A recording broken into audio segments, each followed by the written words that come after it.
सूरत शहर में no drugs in Surat city अभियान अंतर्गत पुणा थाना क्षेत्र से एक और मादक पदार्थ का मामला उजागर करती पुणा पुलिस आयुक्त महोदय श्री सूरत शहर द्वारा चलाए जा रहे no drugs in Surat city अभियान अंतर्गत विशेष पुलिस आयुक्त महोदय श्री सेक्टर 1 सूरत शहर तथा नायब पुलिस आयुक्त महोदय श्री जोन 1 और सहायक पुलिस आयुक्त महोदय श्री बी डिवीजन सूरत शहर द्वारा मादक नशीले पदार्थों की तस्करी एवं पेडलरों को पकड़ने के संबंध में दिशा निर्देश एवं मार्गदर्शन प्रदान किया गया, जिसके अनुसार पुलिस निरीक्षक श्री वी.एम. देसाई साहेब, पुलिस निरीक्षक श्री आर.एच. मोरी साहेब तथा पुलिस निरीक्षक श्री डी.के. गमारा साहेब द्वारा सर्वेलेंस स्टाफ को मादक नशीले पदार्थों की तस्करी और पेडलरों के खिलाफ कार्रवाई करने हेतु निर्देश दिए गए थे।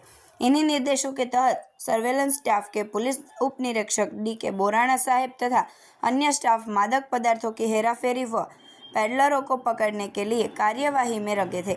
इसी दौरान साथ में मौजूद हेड कांस्टेबल दिलीप भाई कांति भाई को उनके निजी मुखबिर से सूचना मिली कि धर्मेंद्र सिंह राजपूत और दीपक सिंह राजपूत दोनों मिलकर सूरत उमरवाड़ा नवा कमेला राजीव नगर झोपड़पट्टी मकान नंबर 194 पहली मंजिल पर दादर के सामने वाले कमरे में अवैध रूप से मादक पदार्थ गांजा रखकर बिक्री कर रहे हैं।